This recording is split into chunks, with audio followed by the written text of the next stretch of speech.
His fiancée told the maid, "No one will believe you," the Mafia boss pressed record. Why did his fiancée believe the maid would never be believed? What would the recording reveal once the Mafia boss decided to capture every word? Hello, everyone, and welcome back to 7Tev Stories, where secrets, betrayal, and unexpected acts of courage unfold. Before today's story begins, please subscribe and turn on notifications so you never miss one of our newest videos. Thank you for watching, commenting, sharing, and continuing to support this channel. Every bit of encouragement helps 7Tev Stories reach more viewers around the world. Let us know in the comments where you are watching from and what time it is there right now. We truly appreciate having you as part of this growing community. Now, get comfortable, pay close attention, and let us enter the first moments of today's gripping story. "No one will believe you," Madison Blake whispered, and in the narrow dressing room behind the grand ballroom, those 5 words felt colder than the marble floor beneath Aaliyah Carter's shoes.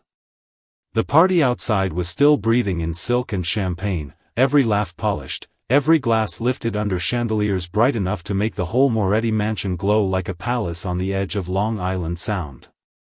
But behind the closed door, where the music reached only as a muffled pulse through the walls, Aaliyah stood with red wine drying across the front of her black uniform and a sealed envelope lying at her feet like a trap waiting to snap shut. Madison's white satin gown caught the light each time she moved, soft and expensive, the kind of dress people admired without asking who had steamed it, who had carried it, who had knelt for 20 minutes fixing the hem so it would fall perfectly when she entered the room. Aaliyah had done all of that. She had been invisible all evening, passing silver trays, replacing napkins, lowering her eyes when guests looked through her as if she were part of the furniture. That was the rule in Vincent Moretti's house. Staff stayed quiet. Staff stayed useful. Staff survived. But Madison had dragged her into this room by the wrist after the diamond bracelet fell from Aaliyah's apron pocket in front of half the engagement party, glittering against the floor like proof of a crime she had not committed. Aaliyah had tried to speak once, only once, her voice barely steady as she said she had never touched it. Madison smiled then, not the bright smile she wore for cameras, not the delicate smile she practiced beside Vincent, but a smaller, sharper thing meant only for people she believed had no power. "Sign it," she said, nudging the paper on the vanity with one manicured finger. Aaliyah looked down. The statement had already been written for her. "I admit I stole from Miss Blake. I accept immediate dismissal. I will not dispute any report made to law enforcement or future employers."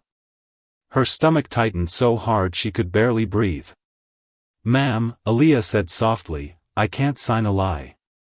Madison stepped closer, bringing with her the scent of white roses and expensive perfume. "You can, and you will." Her eyes dropped to Aaliyah's worn black flats, then rose slowly, taking in the stain on her uniform, the small silver cross at her throat, the tiredness she could never quite hide. "Because a sick brother, overdue rent, and a maid accused of stealing make a very believable story." Aaliyah's fingers went numb. Caleb's name had not been spoken, but it hung between them anyway. Madison knew. Somehow, she knew about the hospital bills, the treatment schedule, the calls Aaliyah took in the laundry room when no one was listening. Aaliyah swallowed, refusing to let tears come. Tears gave cruel people something to enjoy. "Please," she whispered. "Leave my brother out of this." Madison leaned in until her voice became almost gentle. "Then pick up the pen." Outside the door, a shadow stopped moving. Vincent Moretti, still in his black engagement tuxedo, stood in the dim hallway with one hand resting near the doorknob. He had left the ballroom because something about Madison's performance felt wrong, too perfect, too loud, too eager to destroy a woman who had spent 4 months proving she wanted nothing from his house except a paycheck and silence. He had heard enough to make his expression go still, but not enough to know how deep the lie went. Then Madison laughed, low and certain. "Who do you think he'll believe, Aaliyah? Me, his future wife, or you, the help?" The hallway seemed to lose all sound. Vincent did not open the door. He did not call her name. He did not warn Madison that the man she planned to marry was standing 6 feet away, listening to every word. Slowly, with the calm of a man who understood that truth needed more than anger, Vincent reached into his pocket, opened his phone, and pressed record. 4 months earlier, Aaliyah Carter had arrived at the Moretti estate with 1 suitcase, 2 pairs of work shoes, and a phone full of hospital reminders she could not afford to miss. The mansion sat behind iron gates on a quiet stretch of waterfront property, 30,000 square feet of white stone, tall windows, and trimmed hedges shaped so perfectly they looked unreal. From the driveway, Aaliyah had stared up at the place and reminded herself that pride did not pay medical bills. Caleb needed another round of treatment before Thanksgiving. Their landlord had already taped one final notice to the apartment door in Queens. The diner had cut her hours after a new manager took over. So when Mrs. Evelyn Brooks called and offered a live-in housekeeping position that paid more in 1 week than Aaliyah made in almost a month, she said yes before she let herself be afraid. Mrs. Brooks had met her at the service entrance, a silver-haired woman in a navy dress with keys hanging from her belt and tired kindness behind her eyes. She explained the rules before Aaliyah even set her suitcase down. Do not enter the West Wing unless assigned. Do not repeat anything heard in the house. Do not ask about guests who arrive after midnight. Never touch Mr. Moretti's desk. Never speak to Mr. Moretti unless spoken to first. Aaliyah nodded through every instruction, not because she understood this world, but because she understood survival. Her first week passed in silence and polish. She learned which hallway floors creaked, which silver trays needed gloves, which staff members looked away when black cars rolled up after dark. She learned that Vincent Moretti drank his coffee without sugar, kept fresh white lilies in his mother's old sitting room, and never raised his voice to the staff. That surprised her. Men with power often enjoyed reminding people beneath them that they were beneath them. Vincent did not. His quietness was different. It made a room straighten itself. Madison Blake arrived 2 weeks later in a cream coat, oversized sunglasses, and a smile that changed depending on who was watching. In front of Vincent, she was graceful and soft-spoken. In front of the staff, her voice sharpened like glass under pressure.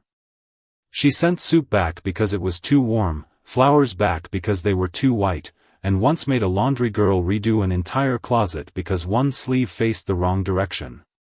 Aaliyah stayed out of her path until the afternoon Madison found her in the library, carefully dusting near Vincent's desk. The sealed envelope was there then, resting beneath a brass paperweight with the Moretti crest pressed into red wax. Aaliyah had not touched it. She had only noticed Madison watching it. Their eyes met for 1 second too long. Madison smiled, but nothing in her face was warm. You see a lot for someone paid to disappear, she said. Aaliyah lowered her gaze and apologized, though she had done nothing wrong. That was the first time she felt it, the small shift in the air that comes when a person decides you are a problem. From then on, Madison noticed every glass Aaliyah carried, every room she entered, every quiet word Mrs. Brooks spoke to her. She hated that Aaliyah never argued. She hated that Vincent once paused in the hallway when Aaliyah was helping an elderly gardener carry folded linens after his knee gave out near the stairs. He had watched without speaking, but Madison saw the look. Not affection. Not desire. Recognition. The simple acknowledgement that Aaliyah was not invisible. And for Madison Blake, that was enough to begin planning how to make her disappear. By the 3rd month, Aaliyah understood that the Moretti mansion had 2 kinds of silence. There was the respectful silence that followed Vincent through every hallway, the kind that made men lower their voices and straighten their jackets when he entered a room.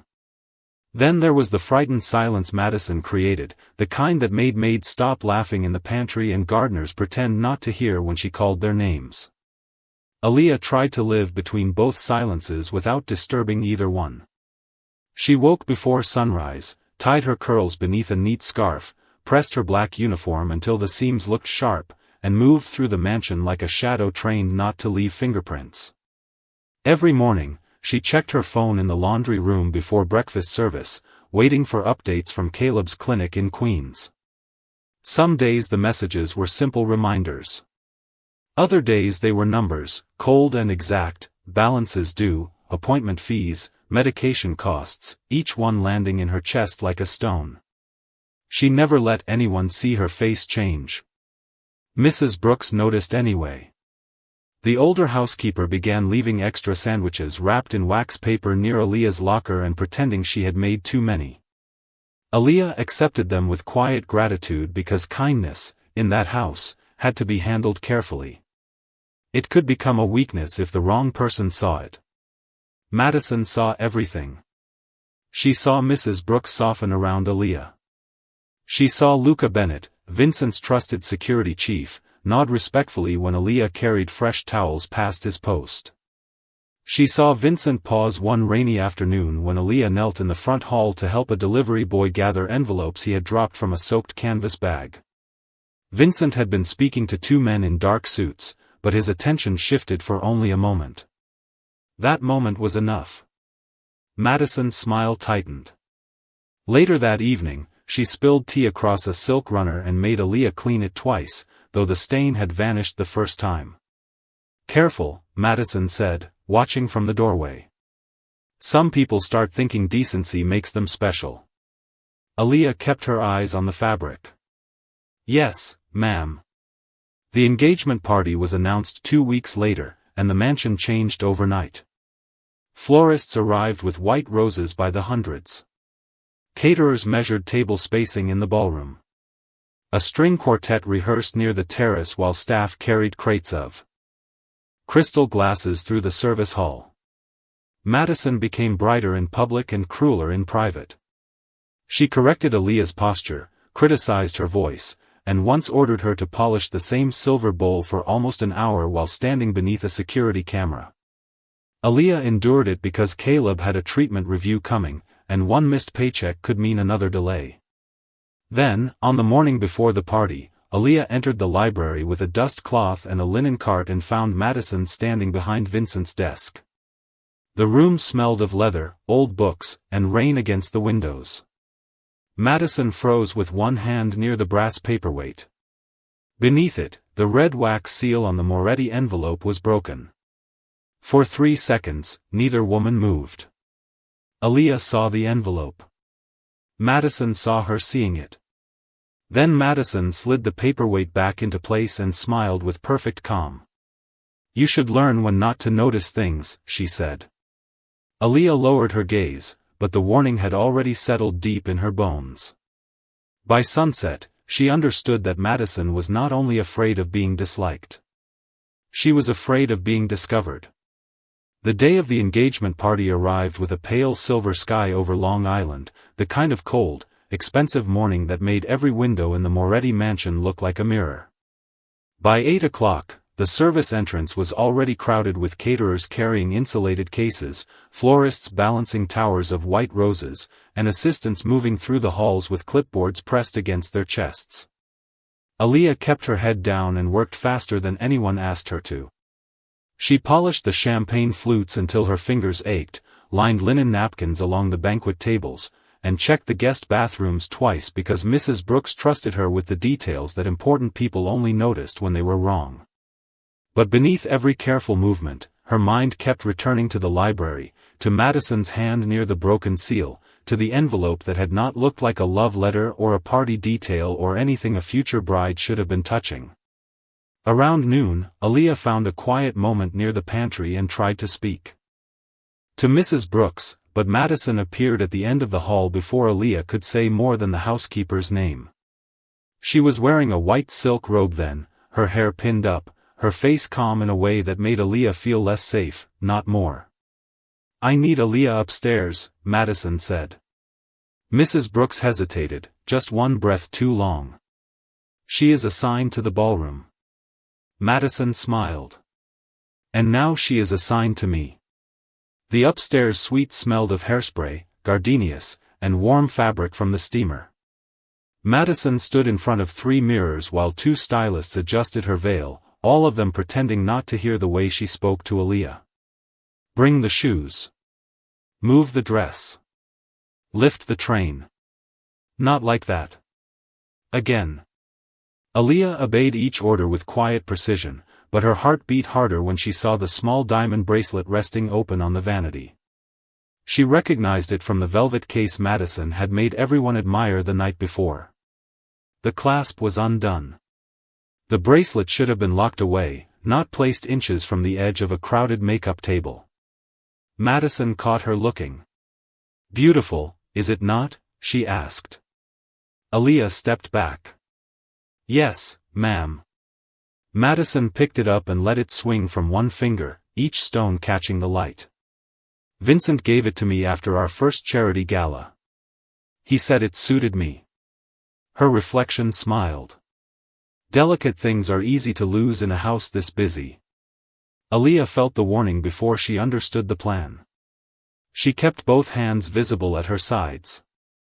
Madison turned, studying her as if she were deciding where to place a stain.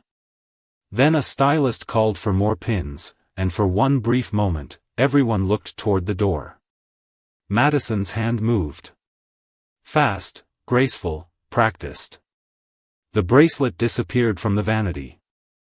Aaliyah did not see where it went, only felt the brush of Madison passing too close and the soft tug against the front pocket of her apron. Her body went cold.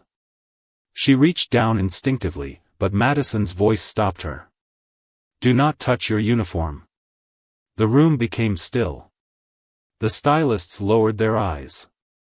Madison stepped closer and spoke softly enough that only Aaliyah could hear. "You noticed something yesterday. Now everyone will notice something about you." Aaliyah's throat tightened. She wanted to run to Mrs. Brooks. She wanted to find Luca and tell him about the envelope, the wax seal, the bracelet, all of it. But before she could move, Madison opened the suite door and raised her voice with perfect alarm. "My bracelet is missing." The words traveled down the hallway like a match dropped on dry paper. Within seconds, staff members turned, guests paused near the staircase, and Aaliyah Carter stood beneath the bright white lights of the bridal suite with both hands trembling at her sides, knowing the trap had already closed. At first, no one moved.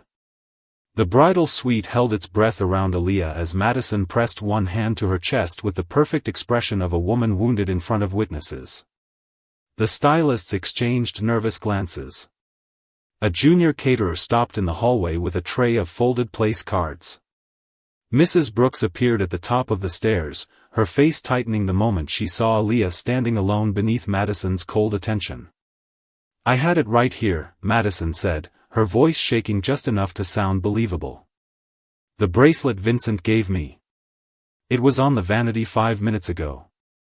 Aaliyah looked at the white carpet, at Madison's satin slippers, at the polished silver legs of the vanity, trying to steady her breathing. She knew where the bracelet was before anyone asked. She could feel its weight dragging at the front of her apron like a secret someone had sewn into her clothes. "Miss Blake," Mrs. Brooks said carefully, "perhaps it slipped under the table."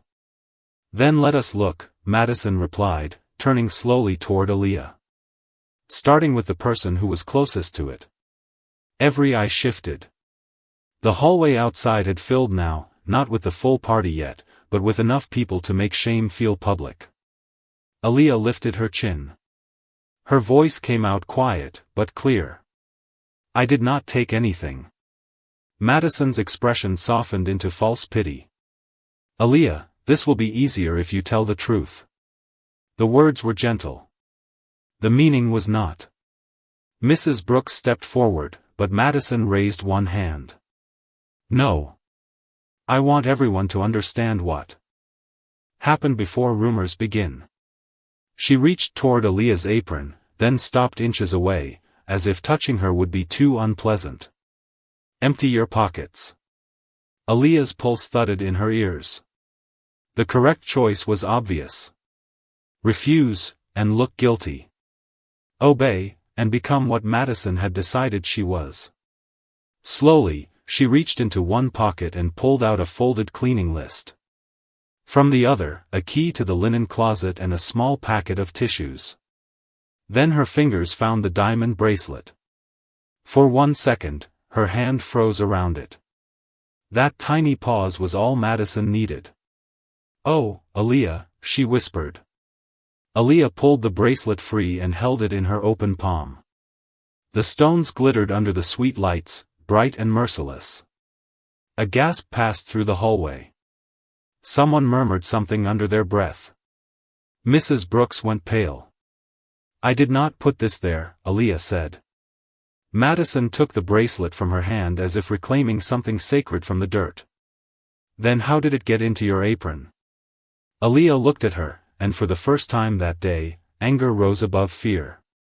Not loud anger. Not careless anger. A quiet, burning truth behind her eyes. "You know how." Madison's face changed for half a second, so quickly that only Aaliyah saw it. Then she laughed softly and turned to the watching staff. "Do you hear that? She is accusing me now." The humiliation spread wider than the hallway. Madison insisted they go downstairs, saying she would not let theft hide behind a closed door. By the time they reached the grand ballroom, the string quartet had stopped playing, and guests in tailored suits and evening dresses turned toward the staircase. Aaliyah felt every step beneath her feet. 20 feet of polished stone. 50 pairs of eyes. One stolen bracelet held up like a verdict. Madison descended beside her with the calm of someone leading a performance she had rehearsed all along. "Vincent should see this," she said, loud enough for the room to hear. "He should know what kind of people he has allowed into his home." Aaliyah did not look at the guests. She looked past them, toward the far end of the room, where the terrace doors stood open to the gray afternoon light. For one fragile second, she imagined walking through them and never coming back. Then she remembered Caleb waiting for her call from the clinic, and she stayed. Her hands trembled, but her back remained straight. Madison noticed and hated that most of all. The ballroom did not need a judge to become a courtroom. The moment Madison lifted the bracelet, the guests decided what they were seeing before Aaliyah had been given a single fair question. A woman in pearls drew her hand to her throat. An older man near the champagne table shook his head with the practiced disappointment of someone who had never been asked to prove his own honesty. The quartet held their instruments in awkward stillness, bows hovering over strings, while the crystal chandeliers poured warm light over a scene that felt colder by the second. Madison stood 3 steps above Aaliyah on the staircase, framed by white roses and gold railing, every inch the wronged bride. Aaliyah stood below her in a black uniform stained faintly at the cuff from morning polish, her hands folded because she did not trust them not to shake. "I did not steal it," she said again. Her voice was not loud, but it carried through the open room because everyone was listening for weakness. Madison gave a soft, wounded laugh. "Then explain why it was in your apron." Aaliyah looked toward Mrs. Brooks, not for rescue, but for one human face in the crowd. The older housekeeper's lips pressed together, her eyes shining with helpless anger. Luca Bennett stood near the side entrance, his expression unreadable, but his attention sharpened. Vincent was not in the ballroom. That absence gave Madison courage. "Maybe she needed money," Madison continued, letting the sentence drift like perfume over the guests. "I understand desperation can make people do unfortunate things." Aaliyah felt the word desperation land exactly where Madison intended it. Her rent. Caleb's treatments. The bills folded in her locker. The private life she had tried so hard to keep from becoming a weapon. "My brother is sick," Aaliyah said carefully, "but I have never stolen for him." The room shifted. Pity entered some faces, suspicion entered others. Madison saw both and used them. "There," she said, turning to the crowd. "A motive." Mrs. Brooks stepped forward at last. "Miss Blake, that is enough." Madison's eyes flashed, but her smile stayed in place. Enough would be allowing thieves to hide behind sympathy. "I will not start my marriage in a house where the staff believe my kindness makes me foolish." Aaliyah almost laughed then, not because anything was funny, but because kindness had not touched Madison all day. She wanted to tell them about the library, about the broken wax seal, about the envelope Madison had taken from Vincent's desk. The truth rose in her throat like a flame. But one glance at Luca stopped her. She knew enough about the Moretti house to understand that certain secrets did not fall quietly.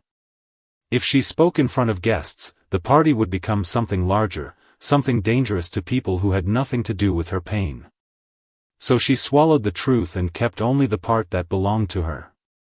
"I did not take your bracelet," she said. Madison descended the final steps, close enough now that the diamonds at her wrist caught the light. "Then sign a statement saying you made a mistake. We can handle this discreetly." Aaliyah's eyes steadied. That would still be a lie. The room went silent in a different way, not shocked, but waiting. Madison's face hardened beneath the softness.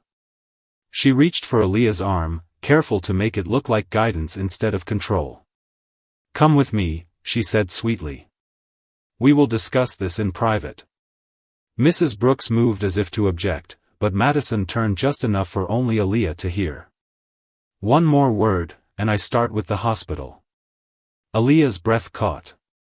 Madison smiled for the guests, then led her away from the ballroom, past the flowers, past the mirrors, past the open doors where Long Island wine pressed against the curtains.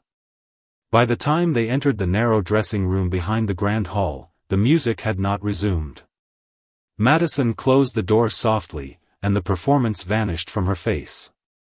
The dressing room behind the grand hall was narrow, windowless, and too bright, lit by a row of vanity bulbs that made every tear look visible before it fell.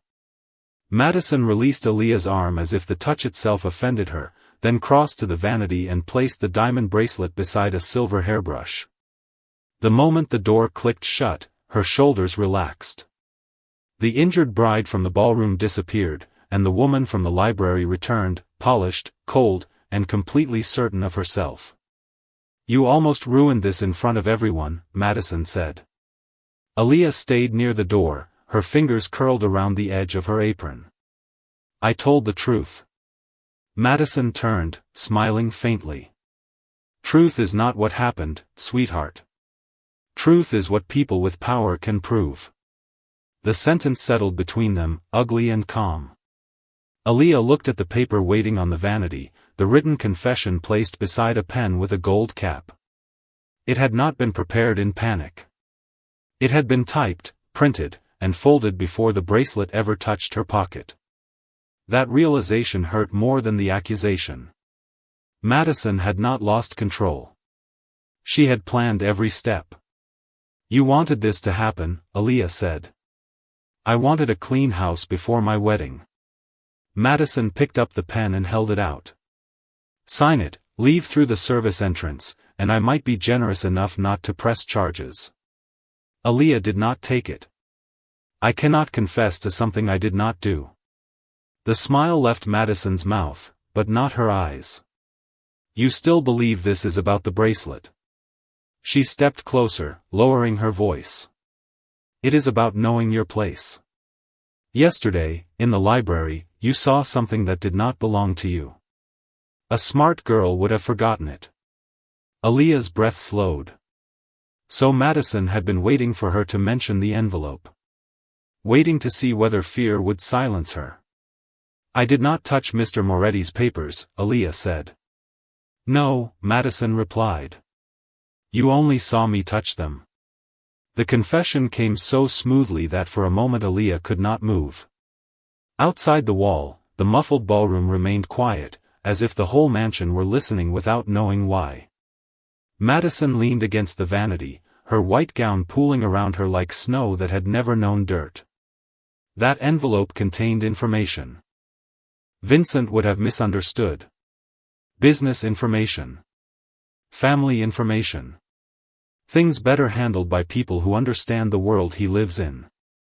Aaliyah's voice stayed soft. "So you framed me. I corrected a problem." Madison tapped the confession with one finger. "A maid accused of stealing has no credibility. A maid who refuses to cooperate looks unstable. A maid with a sick brother looks desperate. Everything about you already tells the story for me. Aaliyah felt the words strike, but she would not bend to them. She thought of Caleb in a hospital bed, making jokes to hide how tired he was. She thought of Mrs. Brooks leaving sandwiches by her locker. She thought of Vincent's quiet pause in the hallway, the first time someone powerful had looked at her without contempt. "My life is not your evidence," she said. Madison's face tightened. For the first time, something like irritation cracked her perfect calm. "Listen carefully. If you refuse to sign, I will call the clinic myself. Donations disappear. Appointments get delayed. People lose paperwork all the time." Aaliyah's hand went still against her apron. Madison saw the pain land and smiled again. "There she is. Now you understand." Aaliyah looked down at the paper, then at the pen, then back at Madison. Her voice trembled, but it did not break. "You can make me afraid. You cannot make me guilty." The silence that followed was sharp enough to cut through the musicless air beyond the door. In the hallway, Vincent Moretti stood 6 feet away, his expression unreadable, his phone held low in his hand as the red recording line continued to move. Vincent did not move because anger would have ended the moment too soon. He had built his life around men who lied for profit, smiled for advantage, and dressed betrayal in respectful words, yet the voice coming through the dressing room door chilled him in a way no boardroom ever had. Madison was not frightened. She was not desperate. She sounded comfortable, as if crushing a woman with no witnesses was simply another part of preparing for a wedding. Inside the room, Aaliyah stared at the confession on the vanity and felt the weight of every choice pressing against her ribs. The easiest thing would be to sign, leave, and hope Madison only wanted her gone. But Easy had never protected people like her. Easy had never paid a hospital bill, restored a name, or stopped the powerful from reaching for the next person too tired to fight. She looked at Madison and forced herself to ask the question that had been burning since the library. What was in the envelope? Madison's eyes narrowed. "Curiosity is what brought you here." "No," Aaliyah said. "You brought me here." For a second, the vanity bulbs hummed louder than both of them. Madison set the gold pen down with careful precision. "It was a transfer agreement. Nothing you would understand." Aaliyah remembered the broken red wax, the Moretti crest pressed like a warning into the paper. "Then why hide it from him?" Madison laughed under her breath.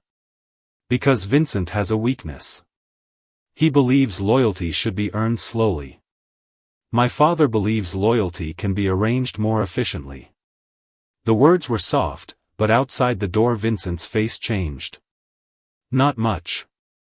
Just the tightening of his jaw, the stillness of his eyes, the look of a man watching a bridge collapse in silence. Aaliyah did not fully understand the business meaning, but she understood enough. Madison had not stolen jewelry because she wanted diamonds. She had planted diamonds because she needed a distraction. "You were giving his information away," Aaliyah whispered. Madison stepped closer. "I was securing my future." "By destroying mine?" "Your future was already fragile." Madison's voice became almost bored. "One phone call, one report, one employer deciding you are trouble, and everything you are holding together comes apart. That is not my fault. That is how the world works." Aaliyah's eyes burned, but she did not lower them. "That is how people like you keep it working." The sentence struck harder than Madison expected. Color rose in her cheeks, delicate and dangerous beneath the makeup. "Do not pretend dignity makes you equal to me." Aaliyah's hand trembled, but her voice steadied. "I was equal to you before I walked into this house. You just needed a room full of rich people to forget that." The silence after those words felt larger than the room. In the hallway, Vincent's thumb hovered over the phone screen, but he let the recording continue. He wanted every syllable. Madison recovered with a thin smile. "Beautiful. Truly. Say that in the ballroom and see what it gets you. She picked up the confession and pressed it against Aaliyah's chest. Sign, disappear, and your brother keeps his appointments. Refuse, and by Monday morning his clinic will be reviewing his file with new concerns. I will not even have to raise my voice. Aaliyah looked down at the paper touching her uniform, then lifted her hand slowly, not to take it, but to push it back toward Madison. Then you will have to do it without my signature. Madison stared at her as if she had just seen something impossible. Outside the door, Vincent finally stopped the recording, sent one message to Luca, and placed the phone back in his pocket. The proof was no longer a whisper. It had a voice. Madison held the rejected confession for one stunned second, her fingers tightening around the paper until a crease cut through the middle of Aaliyah's printed name. She had expected tears. She had expected pleading. She had expected the kind of obedience that came from rent notices, hospital bills, and the quiet exhaustion of always being one emergency away from losing everything. What she had not expected was refusal. Not from a woman in a stained uniform. Not from someone with so much to lose. You are making a mistake, Madison said, and now the sweetness was gone. Aaliyah stood with her back near the door, the vanity lights shining across her face, showing the fear she no longer tried to hide and the dignity Madison could not take from her. Maybe, Aaliyah answered. But it will be my mistake. Not your lie. Madison's mouth opened, but before another threat could leave it, the door behind Aaliyah opened with a quiet click.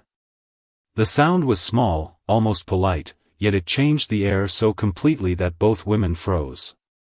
Vincent Moretti stood in the doorway in his black tuxedo, white shirt crisp beneath the jacket, expression calm enough to frighten the truth out of the room. Behind him, the hallway was empty except for the distant glow of the ballroom and the faint movement of curtains at the far end. Madison recovered first. She folded herself back into the wounded bride as if stepping into a dress. Vincent, she breathed, pressing one hand to her chest. Thank goodness. I was trying to handle this privately, but she became unreasonable. Aaliyah stepped aside at once, lowering her eyes out of habit, but Vincent did not look past her. He looked directly at her, and the question in his eyes was not accusation. It was control held back by concern. Are you all right, Miss Carter? No one had used her last name that night. The simple respect nearly broke her more than the humiliation had. She nodded once, though her throat was too tight to speak. Madison noticed the exchange and moved quickly. She stole from me, Vincent. We found the bracelet in her apron. I was willing to be merciful, but now she is inventing stories about me, about your office, about things she clearly does not understand. Vincent's gaze shifted to Madison. The warmth, if it had ever been there, vanished from his face. Is that what happened? Madison stepped toward him, reaching for his sleeve with familiar confidence. Yes. And I know you hate scenes, so let me fix this. She leaves tonight, quietly. No police, no public embarrassment, just gone. Vincent looked down at her hand near his arm until she withdrew it. Then he turned slightly toward the hallway. Luca. The name was spoken softly, but Luca Bennett appeared within seconds, as if the mansion itself had delivered him. His dark suit was immaculate, his face unreadable, his phone already in his hand. Mrs. Brooks stood behind him, pale and silent, as if she had been waiting for permission to breathe. Madison's eyes flicked between them. Why is everyone standing here? Vincent did not answer her. He addressed Luca instead. Bring the ballroom microphone to the center table. Stop the quartet. Ask every guest to remain exactly where they are. Madison's face lost a shade of color. Vincent, that is unnecessary. It is necessary, he said. You wanted everyone to know what happened. The hallway went still. Aaliyah felt her heart pound once, hard, as if it had struck the inside of her chest. Madison forced a laugh, but it came out thin. Do not be dramatic. This is our engagement party. Vincent's eyes did not move from hers. Not anymore. He stepped back and gave Aaliyah room to pass first, not as staff being removed, but as a person being protected from the room that had tried to swallow her whole. She hesitated, then walked into the hallway with Mrs. Brooks immediately reaching for her hand. Behind them, Madison stood in the bright doorway, the unsigned confession crushed in her fist, while from the ballroom came the sudden dying note of violins and the confused murmur of wealthy guests realizing the evening had changed shape. Vincent reached into his pocket, closed his fingers around the phone that held every word, and led them back toward the lights. The walk back to the ballroom felt longer than the entire length of the mansion. Aaliyah moved beside Mrs. Brooks with the careful steps of someone afraid the floor itself might accuse her again, while Vincent walked a few paces behind, silent enough to make every servant in the hall straighten without being told. Madison followed last, her white gown whispering against the runner, the crushed confession hidden in her fist, her face rearranged into wounded confusion for anyone who might look her way. But the act no longer fit. It sat on her like borrowed jewelry, bright and false. When they entered the ballroom, the guests turned as one body. The quartet had stopped. The waiters stood frozen beside trays of champagne. White roses climbed the walls, candles burned along the tables, and above it all the chandeliers shone with a warmth the room no longer deserved. Luca had placed a microphone at the center table, near the engagement cake and the silver-framed photograph of Vincent and Madison taken at a charity gala 3 months before. In the picture, Madison was smiling up at him. In the room, Vincent did not look at her at all. He looked at Aaliyah. "Stand beside Mrs. Brooks," he said quietly. It was not an order meant to control her. It was a boundary drawn around her. Aaliyah obeyed because her legs were shaking too hard to do anything else. Madison stepped forward before he could speak again. "Everyone, I am so sorry for this interruption," she said, turning to the guests with tears already shining in her eyes. "There has been an unfortunate misunderstanding with a member of the staff, and Vincent is upset because he is protective of everyone in this house." The lie was graceful. Some guests softened. Aaliyah saw it happen. Rich people were used to believing the person who knew how to speak their language. Madison reached toward Vincent again. "Darling, please. We can resolve this privately." Vincent placed his phone on the table beside the microphone. The small sound of glass against wood crossed the ballroom like a bell. "No," he said. "We are finished doing things privately." Madison stopped. A faint line appeared between her brows. Vincent unlocked the phone, tapped once, and the ballroom filled with Madison's own voice. Not the soft voice she used for donors. Not the polished voice she used for Vincent. The real one. Truth is what people with power can prove. Every guest heard it. The color drained from Madison's face as the recording continued. A maid accused of stealing has no credibility. A maid who refuses to cooperate looks unstable. A maid with a sick brother looks desperate. Aaliyah closed her eyes for 1 second. Hearing the words again hurt, but hearing them in public changed the shape of the pain. It no longer belonged only to her. It stood in the center of the room where everyone had to see it. The recording moved on, each sentence sharper than the last. Madison admitting Aaliyah had seen her with the envelope. Madison threatening the clinic. Madison saying she would not even have to raise her voice. The guests who had whispered against Aaliyah minutes earlier now stared at their plates, their glasses, the floor, anywhere but at the woman they had judged too quickly. Mrs. Brooks squeezed Aaliyah's hand. Luca watched the exits without moving. Madison took 1 step back. "That was taken out of context," she said, but her voice was too thin to carry. Vincent stopped the recording and looked at her with a calm that was colder than shouting could ever be. "Context does not make cruelty." "Innocent." The ballroom went silent. Madison's mouth trembled, searching for another performance, another doorway, another person to blame. Vincent picked up the diamond bracelet from the table where she had placed it earlier and held it under the light. "This was never stolen," he said. "It was planted." Then he turned to the room, to the guests, to the staff, to every person who had watched Aaliyah stand alone, and said the words slowly enough that no one could pretend not to understand. "And every person here who believed accusation over dignity owes Miss Carter the silence to hear the rest of the truth." For several seconds, no one breathed loudly enough to be heard. The rich, bright ballroom that had been designed to celebrate a marriage now felt like a room forced to examine itself. Aaliyah stood beside Mrs. Brooks with the whole weight of the house pressing against her back, every guest who had judged her now pretending they had only been confused.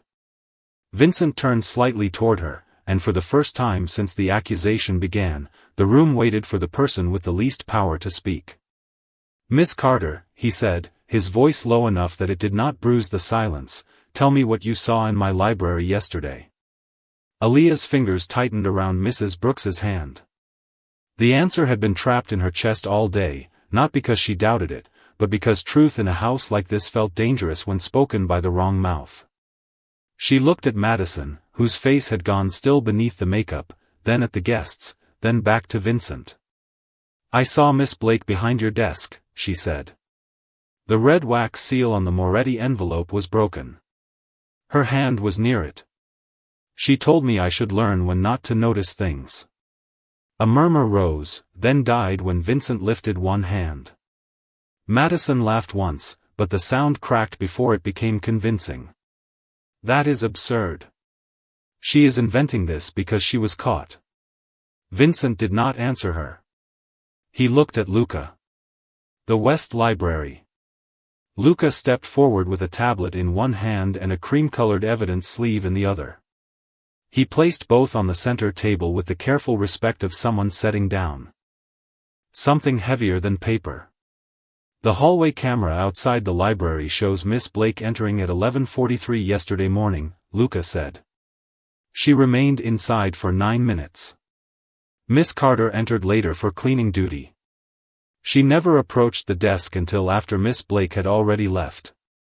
Madison's father, Gerald Blake, stood near the front row of guests, his silver tie shining against a dark suit, his expression tightening for the first time all evening. Vincent noticed. So did Aaliyah. The tablet screen came to life, angled toward the room. There was no dramatic music, no raised voices, no need for them. The footage showed Madison slipping into the library, closing the door, crossing directly to Vincent's desk, lifting the brass paperweight, and opening the envelope with practiced hands. The room watched her remove several pages, photograph them with her phone, then slide the envelope back beneath the paperweight as if trust were something that could be resealed after being broken. Madison took one step toward the table. "Vincent, you do not understand what you are seeing."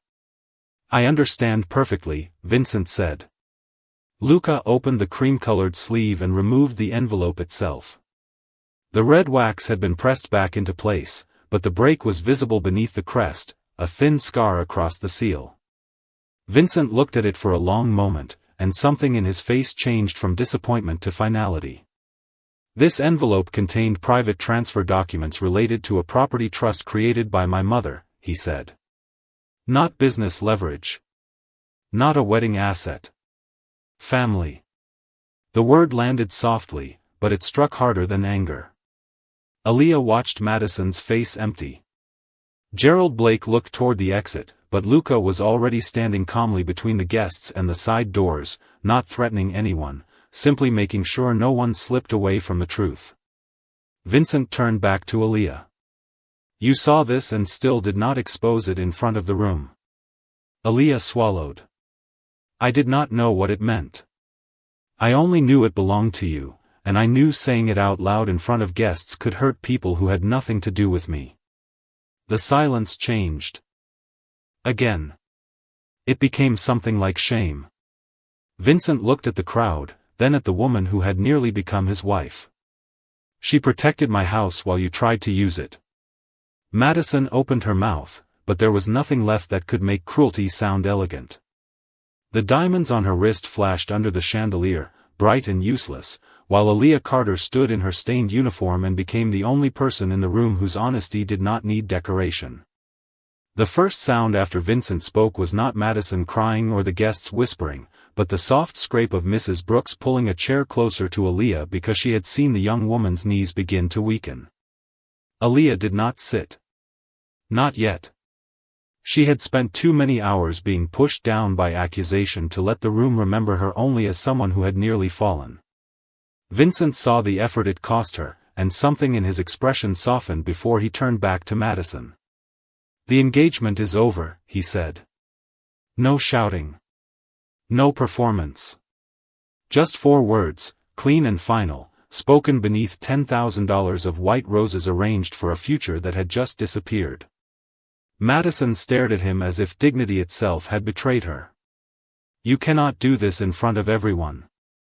Vincent looked around the ballroom, at the guests who had watched Aaliyah be shamed, at the relatives who had smiled beside Madison, at the staff members who had learned to fear speaking too soon. "This is exactly where it should happen," he said.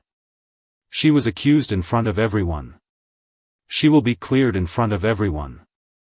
Madison's father stepped forward, his polished confidence returning in fragments. "Vincent, let us discuss this privately. Families do not make decisions in emotional moments."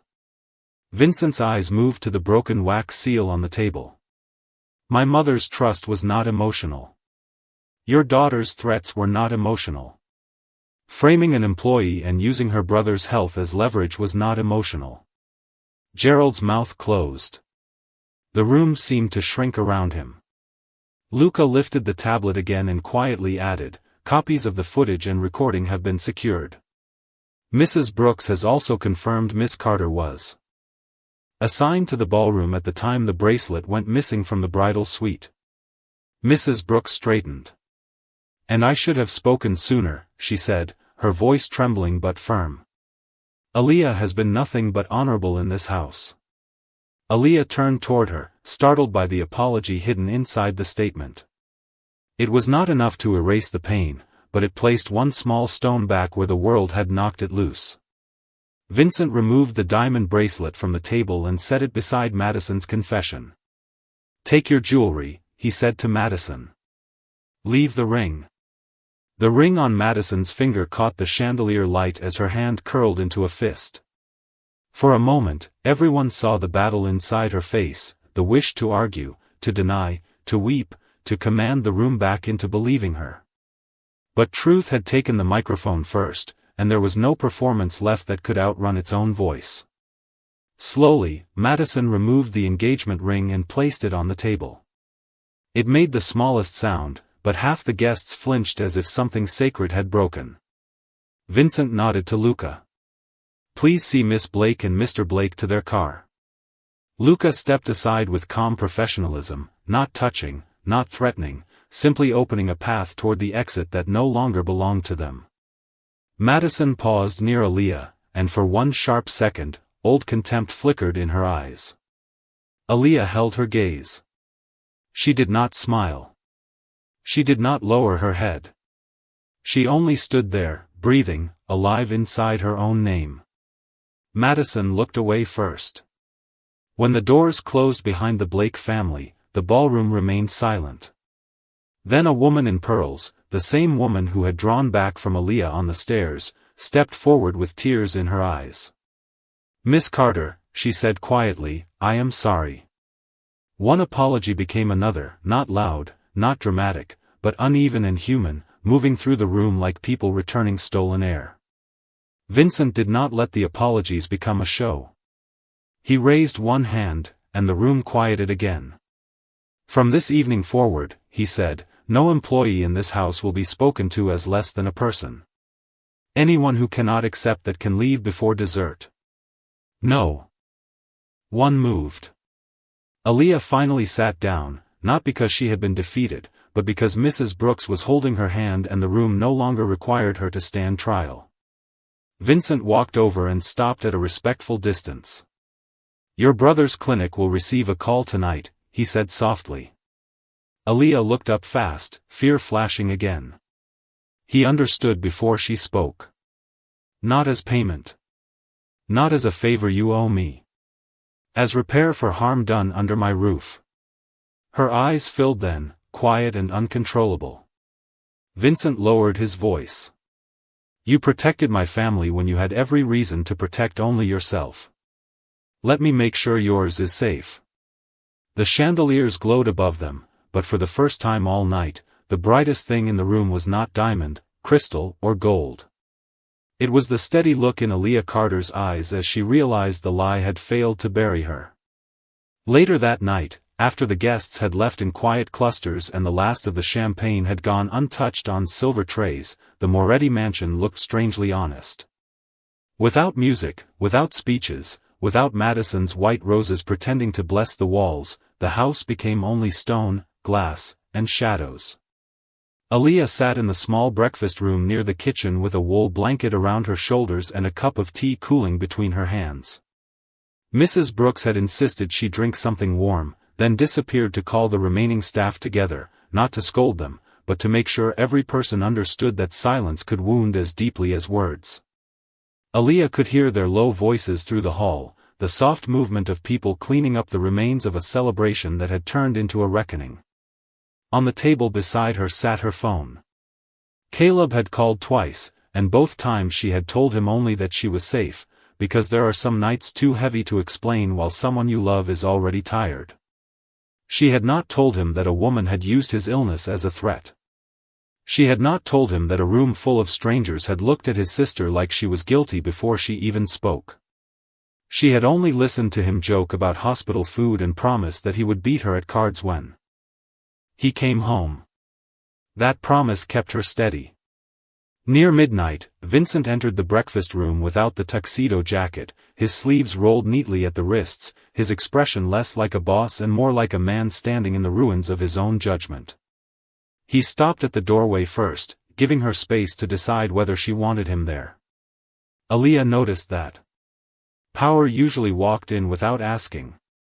"May I?" he said. She nodded. He crossed the room and placed a folder on the table, careful not to push it toward her too quickly. Luca contacted the clinic. Your brother's appointments are secured through the next phase of treatment. No one there was told your private business. No one will use his file as leverage again. Aaliyah looked at the folder, then at him. I do not know how to accept that. Vincent pulled out the chair across from her but did not sit until she gave a small nod. You do not have to accept it as charity, he said. Accept it as accountability. The word settled between them, quieter than apology, stronger than pity. Aaliyah wrapped both hands around the cold teacup. I almost signed it. Vincent's eyes lowered for a moment. But you did not. I wanted to. I was scared. Courage is not the absence of fear, Miss Carter. It is what you did while fear was standing right in front of you. She looked away then, because kindness spoken with respect was harder to bear than cruelty. Cruelty made sense. She had survived it before. Respect asked her to believe she had deserved better all along. Outside the window, the lawn lights glowed across the dark garden, touching the empty terrace where guests had laughed only hours earlier. Aaliyah thought about the bracelet, the confession, the recording, the way Madison had looked away first. None of it erased the shame. But something had shifted. Shame had entered the room wearing her name and left carrying Madison's. The next morning, the staff gathered in the main hall. Vincent stood before them, not on the staircase above them, but on the same floor.